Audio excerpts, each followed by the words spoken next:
Hi folks, since I started Konnected a few years ago, I've gotten a bunch of questions from all of you asking, how can I make my old wired alarm system smart without disabling my existing keypads and possibly keeping my existing professional monitoring service?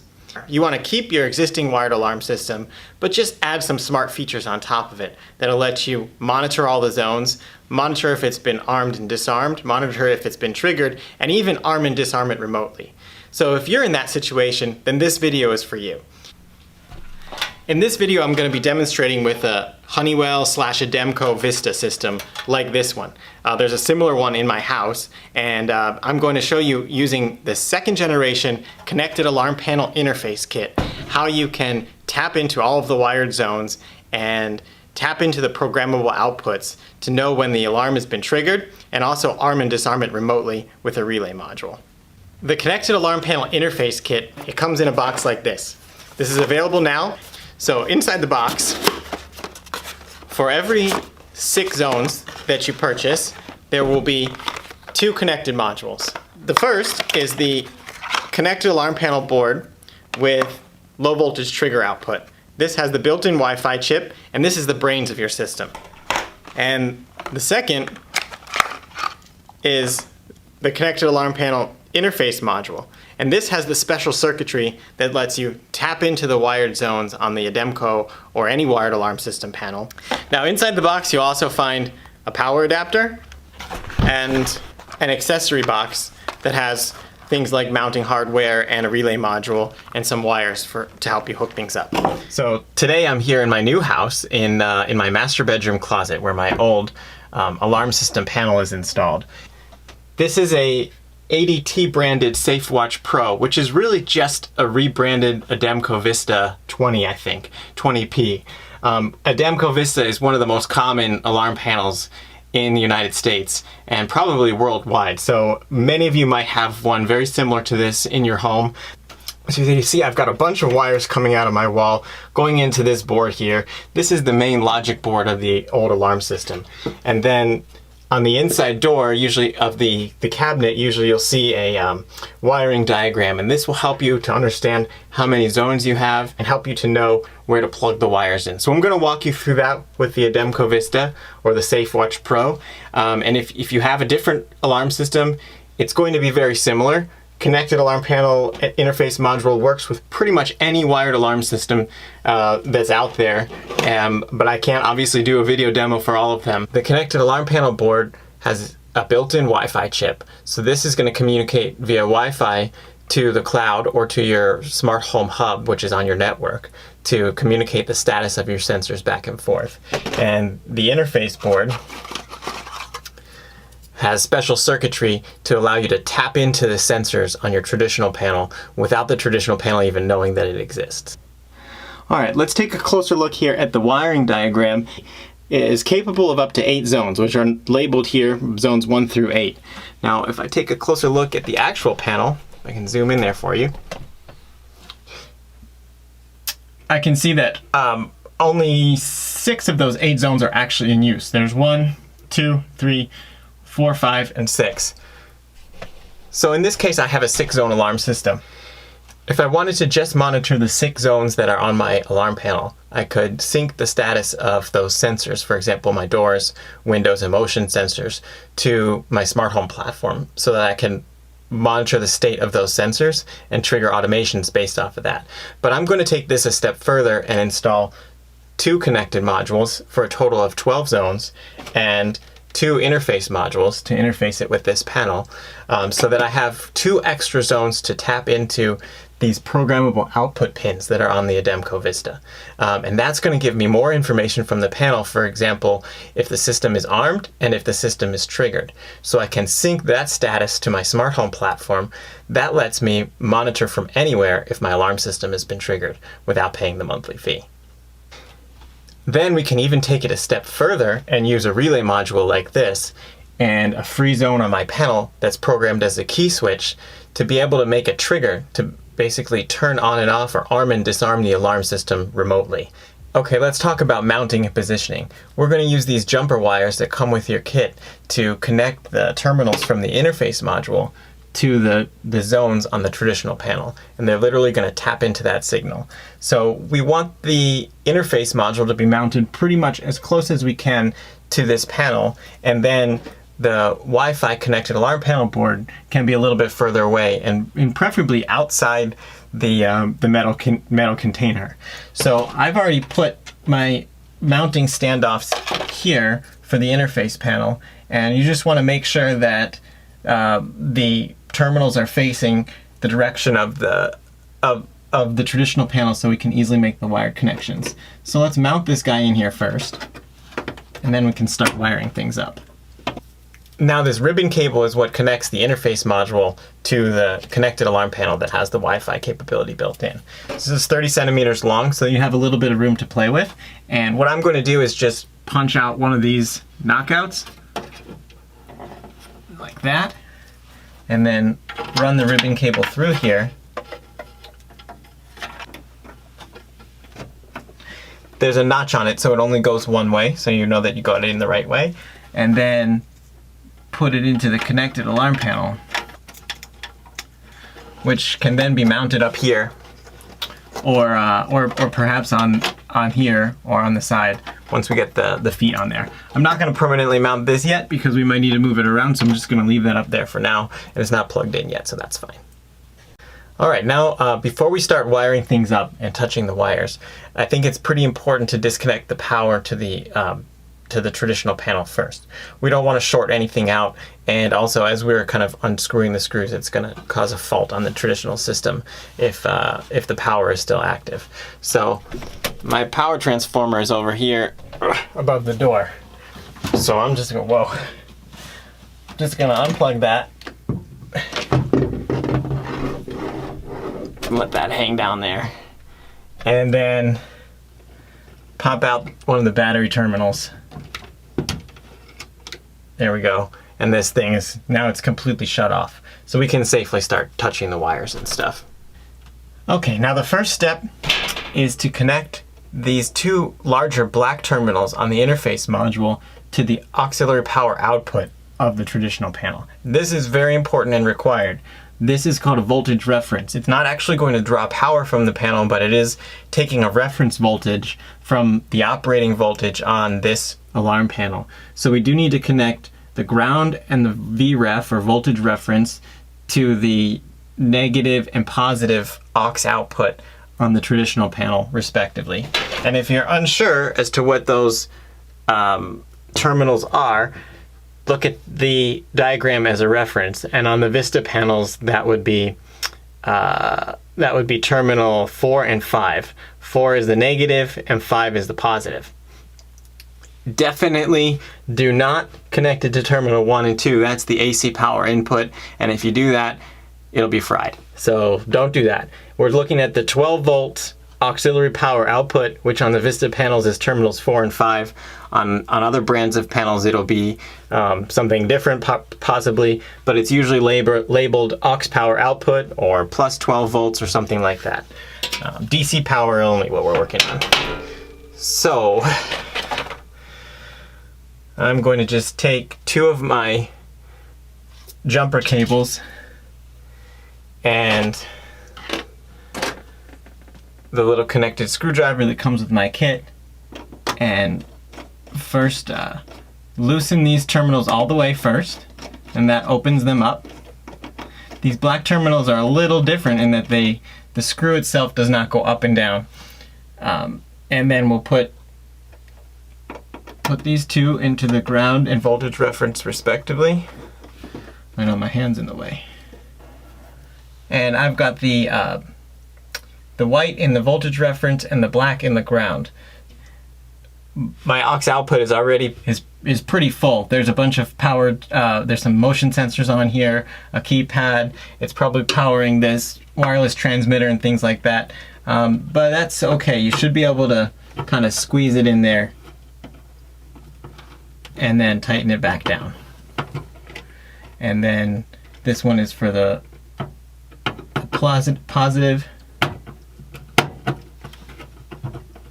Loosen it a little bit, squeeze that wire in there, and tighten it back down.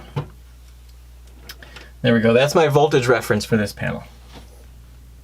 Okay, now it's as simple as simply just connecting zones 1 through 6 with other jumper wires to zones 1 through 6 on the traditional panel, tapping into those sensors.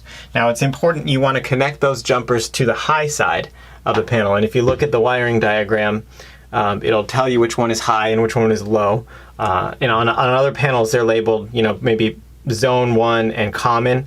So common would mean low, or ground would mean low. So we want to connect it to the high side or the zone side. And however, there's one exception. On these Ademco panels, there's an issue with zone 1.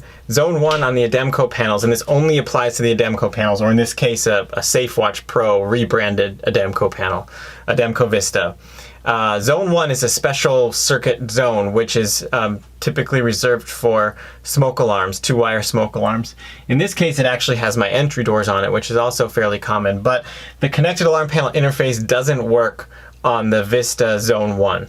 So in this case, I'm fairly lucky I have 2 free zones. So what I would do is just move my Zone 1 sensors over to Zone 7.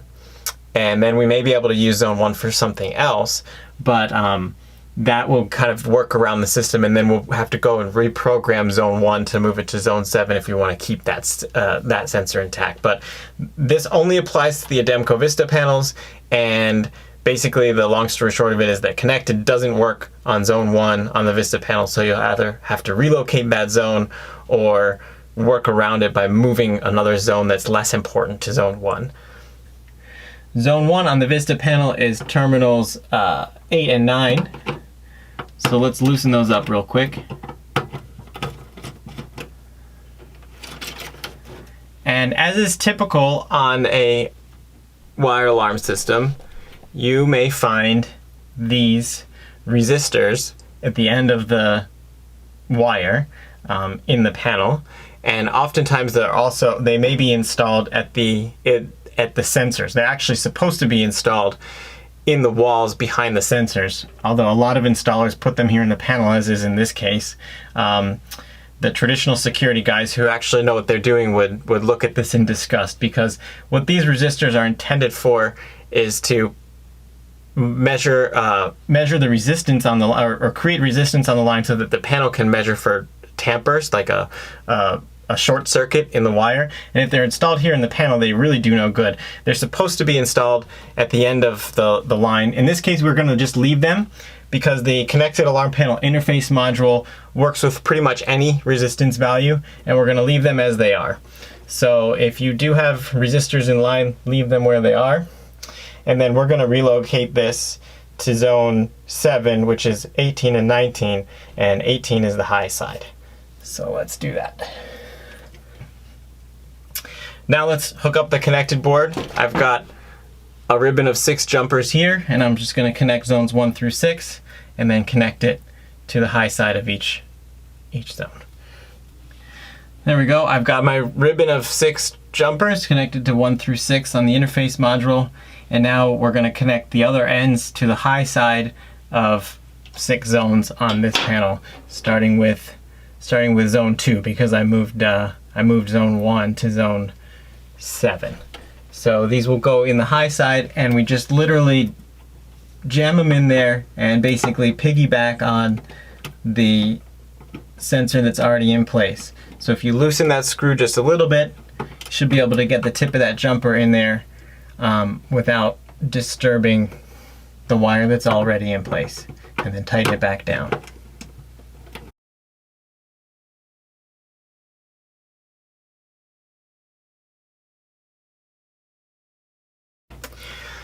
All right, that's it. We've got the 6 zones connected to 6 zones on the panel. We've got our ribbon connector connected to the alarm panel over here. Now before we plug it in, let's make sure that the alarm panel board itself is mounted. We don't want any of those contacts on the back touching any of the metal.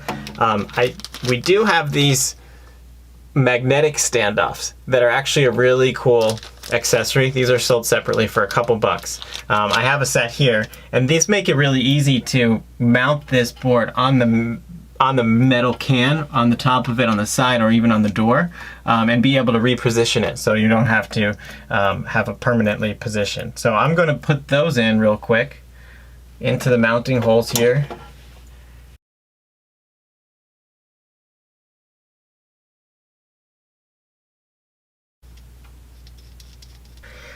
Okay, I've got the magnetic standoffs on my alarm panel, and I'm going to just set it up on here. Now these terminals on the alarm panel are going to remain empty because we're using it with the interface module. If we were to replace the existing alarm system, then the sensor wires would go directly in here, but they can't be used simultaneously. If we're using it with the interface module, then these will remain empty and the wire connections will go on the interface board. So I'm going to just mount this up here, and we power this guy with the power adapter that came with your kit. All right, let's power back on the alarm system by plugging it back in. And then reconnecting that backup battery.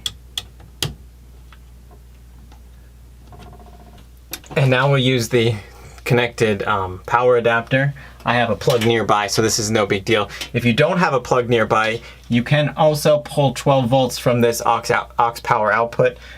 We sell a pigtail cable as kind of an accessory, where you just connect the red to the aux plus and the black to the aux minus, and you can use that to power your connected device most of the time. Some panels have a limited amount of current that can come out of that device or out of that auxiliary output. So if it doesn't work, it doesn't work. But most of the time, the connected alarm boards do pull very little amount of current, so it should be fine. But it's easier to use the power adapter in most cases. So I'll plug that in too, and then power up my connected board, and the interface module automatically receives power. Let's zoom in there, and you should be able to see it's now lit up with those orange LEDs. There's a LED indicator under zone 1, 2, 3, 4 under these little tunable potentiometers, and that's what we're going to use to tune the system to basically make it work so it can dial into that resistance level for this particular panel. There's 4 or 6 orange LEDs for the 6 zones on the connected interface module, and the orange LED should light up. It's illuminated when the circuit is closed, and we want it to turn off when the circuit is open. So for this step, you may need a partner or a friend to go around the house and open your doors and windows to get to that right threshold. And above each LED, there's a little dial. It's called a potentiometer. Okay, we're going to use the Phillips head tip of the connected screwdriver to very, very gently, with very gentle pressure, put it in one of these tunable dials and twist it to dial in that resistance.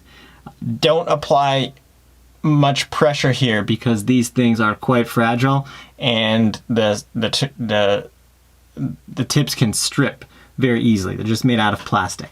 So I don't know if you can see this clearly in the video, but as I tune this counterclockwise, that LED went out. Did you see that? So what we're trying to do is tune it just to that threshold. Right now this is the door should be closed, so the light is on, and then if I open that door, that light should go off. So typically the way we do this is we're going to just tune it back and forth while knowing that the door is closed, and get right to that threshold where the light is on. And if it goes off, then dial it back a little bit so it's on. And dial it back a little bit so it's on. That one's off. Now dial it back a little bit so it's on. And now it's off. Dial it back a little bit so it's on. Now I'll have a partner go downstairs, open each zone, door and window, to verify that the light turns off when that circuit is open. Now, if your system doesn't have resistors installed at all, then likely you'll need to tune it all the way counterclockwise, and you may not see the light go off while tuning it. That's okay. If there are no resistors at all, just tune it all the way counterclockwise. The light will stay on when the door is closed, and then have a partner go around the house, open each door or trigger the motion sensor, and when it's open or triggered, you should see the light go off. Now that we're all wired up, it's time for the fun part and to go test it. Now we have to program it with our home automation platform. In this case, I'm using our new SmartThings integration, and we just have to tell the connected app which zone goes to which door. I've got my zone 1 on the connected panel, which is my patio door. Zone 2 on the connected panel, which is going to my motion sensors, actually zone 3 on the traditional system. And then I've got zone 3, which is going to my downstairs windows. So let me set that up and hit save. All right, now I'll sync that to the device. And when I do that, you should see the blue light blink on this panel. That means it's receiving its synchronization. So now let's go downstairs and test this out and make sure that it actually works. Okay, first let's check that motion sensor. This is pretty easy to test. So if I start walking around, we should see it detect that motion. There it is, motion detected. And let's see, there it is in the corner of my wall with that blue light going. And you see it's pretty much real time showing up on the SmartThings app when motion is detected. Let's check that the patio door is working now. I've got that set up here in SmartThings. And as soon as I open the patio door, you hear the beep from the traditional system and it updates here as well. Alright, so that about wraps it up for this video. I've showed you how to connect the connected alarm panel interface module with the second generation connected alarm panel Wi-Fi board so that you can tap into all of the sensors on your traditional 6-zone wired alarm system and sync those status real time to a smart home automation platform like SmartThings or Home Assistant. In the next video in this series, I'll show you how to do a little bit of panel programming so that we can set programmable outputs and also use a relay module as a key switch to remotely arm and disarm the system. But that's for next time. Talk to you soon. Bye.